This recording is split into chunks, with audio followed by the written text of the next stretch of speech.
Pollution is the addition of harmful substances to the environment, causing negative changes.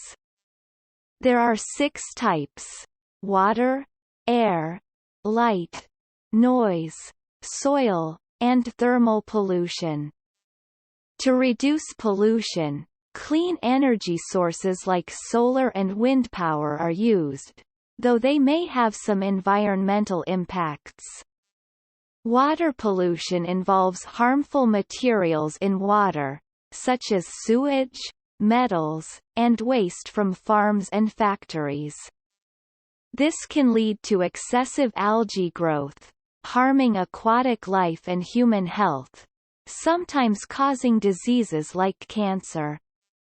Air pollution, caused by gases like sulfur dioxide and carbon monoxide, along with particulates from fires and industries, leads to health issues, global warming, and acid rain.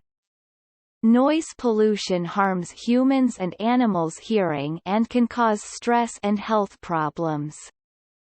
Thermal pollution, often from industrial heat waste, raises water and air temperatures, affecting ecosystems and contributing to global warming. Each type of pollution poses significant challenges to environmental and human health.